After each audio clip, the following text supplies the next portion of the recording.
Hello दोस्तों, जय हिंद। स्वागत है आप सभी का आज के इस वीडियो में। आज के इस वीडियो में हम लोग बहुत ही इम्पोर्टेंट टॉपिक नहीं कह सकते हैं, बट हाँ, इम्पोर्टेंट नहीं कह सकते हैं तो क्या होगा, हम टॉपिक तो कह सकते हैं जो कि क्लास 11th 12 का है।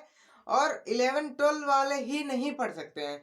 हमारा मकसद ये नहीं है कि जिस टॉपिक को जिस बुक में दिया है उसी क्लास के लड़के उस बुक को पढ़ सकते हैं, फिर उस टॉपिक को पढ़ सकते हैं। हर कोई पढ़ सकता है, राइट हर सबका है, मतलब सबका राइट है पढ़ने का। हर कोई टॉपिक को पढ़ सकता है। तो इसीलिए यह वीडियो जो है खास 11th एंड 12th के लिए नहीं बनाया जा रहा है। यह वीडियो आपके लिए बनाया जा रहा है, आपके भाइयों बहनों के लिए बनाया जा रहा है, सबके लिए बनाया जा रहा है, ठीक है। ना कि 11th एंड 12th के लिए बनाया जा रहा है। तो 11th और 12th वाले अगर हाँ आप हैं तो भी देख सकते हैं, नहीं है तो भी देख सकते हैं। देखिए, एक बीजपत्री एंड दो बीजपत्री में अंतर। बहुत सारे भाइयों को मेरे कंफ्यूजन रहता है कि भाई एक बीजपत्री क्या होता है, दो बीजपत्री क्या होता है। तो बहुत लोग कहते हैं कि एक बीजपत्री जो होता है उसमें एक से अधिक बिया पाया जाता है। बहुत लोग कहते हैं एक बीजपत्री में एक का बिया पाया जाता है। तो मैंने इतना ज्यादा कंफ्यूजन रहता है, थोड़ा बहुत कंफ्यूजन आज की इस वीडियो में हम दूर करने वाले हैं। आपका पूरा ही कर देंगे, थोड़ा बहुत नहीं, ठीक है। तो वीडियो को अंत तक देखिएगा बिना स्किप किए। देखिए, मैं यहाँ दो तीन तालिका बनाई हुई। एक तालिका में आपका क्रम संख्या लिखा हूँ, मतलब जिस हिसाब से हम विभाजित करेंगे कि इस साइड आपका एक बीजपत्री है, इस साइड आपका दो बीजपत्री है, ठीक है। इस साइड में एक बीजपत्री लिखा हूँ और इस साइड मैं दो बीजपत्री लिखा हूँ। इससे हमको ये आइडिया हो जा रहा है भाई, इस साइड की जितनी भी चीजें आपको दिख रही है ना, ये सभी की सभी जो है आपकी एक बीजपत्री में आएंगी। एक बीजपत्री, ठीक है। और उस साइड की जितनी भी दिख रही हैं वो सब द्विबीजपत्री में आएगी। मतलब हमारे माइंड में एक आ गया है, ठीक है। तो इनमें हमारा पहला पॉइंट आता है। पहला पॉइंट क्या कहता है, इनमें बीजपत्रों की संख्या एक होती है। ध्यान से देखिएगा, इनमें बीजपत्रों की संख्या एक होती है। बीजपत्र क्या होते हैं, जैसे यदि आप किसी भी बीज को लाएं, बीज माने बिया, सीड्स, और बीज को ला के उसके ऊपर वाला छिलका उचार दिए, मतलब उचारने का मतलब है हटा देना, इग्नोर नहीं उचार देना है, अंडरस्टैंड। तो उस बीज के ऊपरी छिलके को क्या किया, आप हटा दिए। और उसके बाद आप देखेंगे यदि वह बिया जो है, वह सीड्स जो है, वह अगर गोल एक ही है, माने उससे कोई भी खंड नहीं हो रहा है उसमें, कि अगर आप ऐसे थोड़ा सा उसको हिला डुला देंगे तो दो तीन खंडों में विभाजित हो जाएगा। अगर ऐसा नहीं हो रहा है और आप उसको एकदम मल दे रहे हैं तो भी वो ससुरा एक के है, इसका मतलब कि वह एक बीजपत्री है। कैसा है, एक बीजपत्री है। और द्विबीजपत्री में क्या होता है, इनमें बीज पत्रों की संख्या दो होती है। कितनी होती है, इनमें बीज पत्रों की संख्या दो होती है।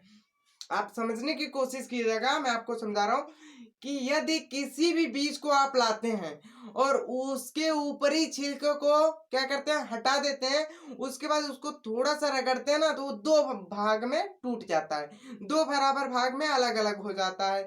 जैसे आप मटर का पौधा देखेंगे, नहीं पौधा ससुरा क्या करेगा, मटर का बिया देखें कि नहीं, बीज मटर का, उसको आप लाएंगे, मुंह में डालेंगे, उसको ऊपरी छिलका निकाल के, छोटे छोटे बच्चे, हम भी जब छोटे थे ना, तो उसका ऊपरी वाला छिलका छुड़ा के उसको खा देते हैं, अच्छा लगता है, मीठा थोड़ा लगता है, बस और कुछ नहीं। तो जब उसका ऊपरी वाला छिलका हम निकाल देते हैं, तो वह जब हम थोड़ा सा इसे मसलते हैं ना, तो दो बराबर भाग में टूट जाता है। वैसे चने का भी दो बराबर भाग में टूट जाता है, मूंगफली का भी दो बराबर भाग में टूट जाता है। तो इसका मतलब जितने भी बीज दो बराबर भाग में टूट जाते हैं उन्हें हम बीज पत्र की संख्या दो होती है, उन्हें हम द्विबीजपत्री कहते हैं। क्लियर हो गया कि नहीं। अब अगली पॉइंट देख लेते हैं। दूसरी क्या कहती है, इनमें झकड़ादार, ठीक है, झकड़ादार जड़ पाई जाती है। भाई झकड़ादार क्या है, किसी झगड़ा उगड़ा करना है क्या, नहीं। देखिए, झकड़ादार ऐसी जड़ होती है जो आई तो रहती है जमीन में। अब ससुरा कोनो जड़ है वो तो ससुरा जमीन में रहेगा ना, तो वो आई रहती है जमीन में, ठीक है। ये आपका क्या है, जमीन है, ये क्या है, जमीन, ठीक है, ये जमीन है। और वो आई रहती है जमीन में एक ही, मगर इससे अनेकों जड़ इधर उधर निकल जाती हैं ऐसे ऐसे, ठीक है, ढेर सारी जड़ें निकल जाती है और ये जड़ें आपकी झकड़ादार जड़ कहलाती है। देखिए इसमें झाड़ी नुमा कुछ संरचना बन रही है कि नहीं, बिल्कुल बन रही है, इसीलिए आप झाड़ी से झकड़ादार याद रख सकते हैं, जो कि एक बीजपत्री में होता है। और यह जो होता है आपके चने में होता है, मटर में होता है, अरहर में होता है, क्योंकि भाई एक ठो निकली रहती है उससे ससुरा ढेर सारा निकला रहता है। आप इसका सबसे अच्छा एग्जाम्पल अगर देखना चाहते हैं, यदि आपके पास खेत होता है और आप गांव में रहते हैं, ठीक है, तो आप देखेंगे बाजरा, बाजरा देखे ना, तो बाजरे का वो अंदरवा तो रहता ही है, बाहरवा से ऐसे निकला रहता है, मतलब एगो अंदरवा तो ऐसे जबे करता है और यहाँ से निकला रहता है, ले ससुर ऊपरा से निकल जाता है, ऊपरा से मिट्टिया को पकड़ लेता है ताकि पौधा गिरे ना, ठीक है। इतना जो है हमारा जड़ काम करता है कि पौधा गिरे ना, जड़ का काम क्या होता है, पौधा गिरे ना। हम टॉपिक से भटक गए, ठीक है, हमारा टॉपिक इधर देखिए।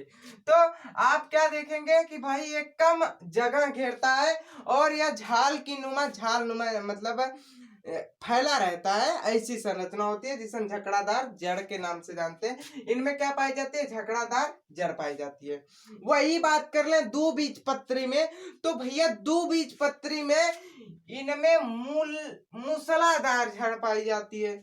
इसमें कैसी पाई जाती है, मूसलाधार पाई जाती है। अब भाई मूसलाधार भी जानना जरूरी है, जब हम झकड़ादार जान लिए तो मूसलाधार भी जानना जरूरी है।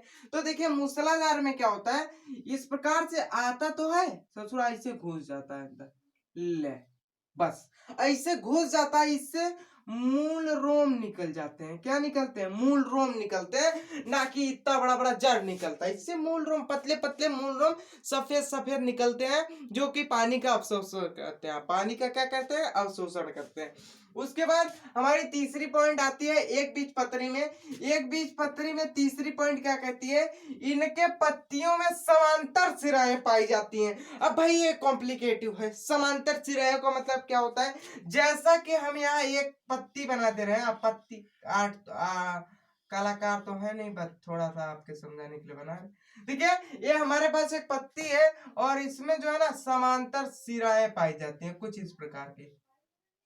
किस प्रकार की भैया, इस प्रकार की समांतर सिराएं पाई जाती है। वही बात कर रहे हैं हम द्विबीजपत्री में, तो इसमें ससुरा अलगे प्रकार की सिराएं पाई जाती हैं। जैसे इनकी पत्तियों में समांतर सिराएं नहीं पाई जाती हैं, जलिका नुमा संरचना पाई जाती है, मतलब जाली नुमा। माने अगर ये पत्ती आपके सामने रख दी जाए इससे, ठीक है, बना दे रहा हूं मैं, ठीक है, बन गई।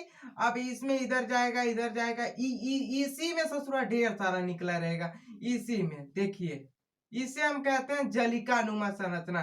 पता ही नहीं चलेगा इसमें एक को नस निकला है का, एक ठे नस निकला रहेगा, उसमें से एक ठो निकल जाएगा, इसमें से निकल जाएगा, इसमें से, इसी को हम कहते हैं जलिका नुमा संरचना। का क्लियर हो गया, नहीं क्लियर होगा अभी देखिएगा।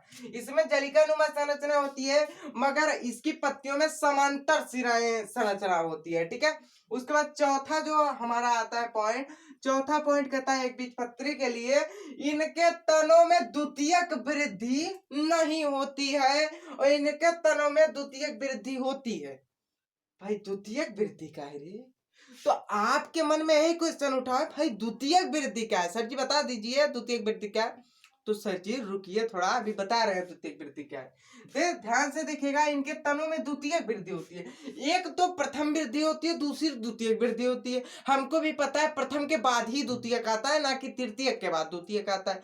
तो जो प्रथम वृद्धि होती है वो होती है पेड़ की लंबाई, समझ गए, वो होती है पेड़ की लंबाई। और जो द्वितीयक वृद्धि होती है वो बताइए आप क्या हो सकती है, चौड़ाई, बहुत सही, चौड़ाई हो सकती है, समझना है कि नहीं, आप समझ गए। देखिएगा इनमें द्वितीयक वृद्धि नहीं होती है, कर्म फोर है ससुराई सब, इनमें द्वितीयक वृद्धि होवे नहीं करती। सिर अगर ये बढ़ेगा ये बढ़ते चला जाएगा, एक समय ऐसा रहेगा टूट के गिर जाएगा, क्यों, क्योंकि इनमें द्वितीयक वृद्धि नहीं होगी।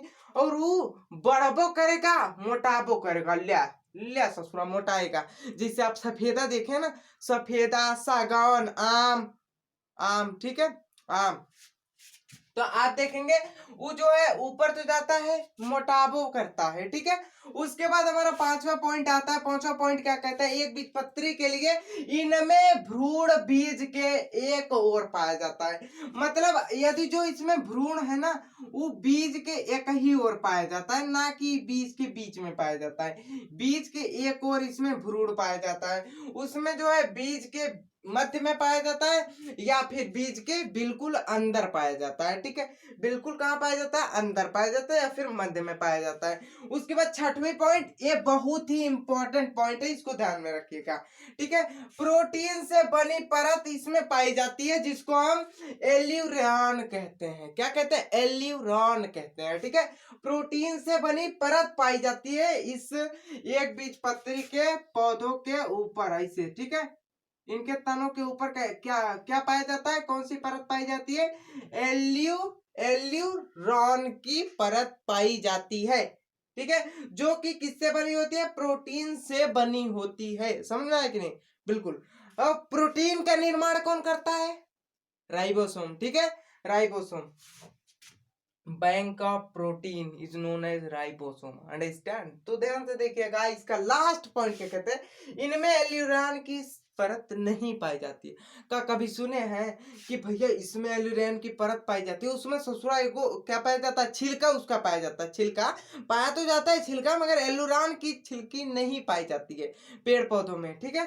पेड़ पौधों का मतलब द्विबीजपत्री पेड़ पौधों में, ठीक है। और एक बीजपत्री में एल्यूरान की परत पाई जाती है। तो आई होप कि आपको यह वीडियो पसंद ना होगा। और हाँ, ये चीज अगर आप एक बीजपत्री खरीदने जाएंगे तो आपको पैसों में मिलेगा। द्विबीजपत्री का अगर पौधा खरीदने जाएंगे या फिर आप बीज खरीदने जाएंगे तो भी आपको पैसों में मिलेगा। मैं सब क्यों बोल रहा हूँ, क्योंकि एक चीज आपको फ्री में मिलेगा, एक चीज आपको फ्री में मिलेगा। AKGS स्टडी सेंटर का सब्सक्राइब का बटन फ्री में मिलेगा, समझ में आया कि नहीं। तो सब्सक्राइब कीजिए और चैनल को, वीडियो को लाइक नहीं किया तो लाइक कर दीजिए। मिलते हैं अगले वीडियो में, तब तक ले जय हिंद, टेक केयर।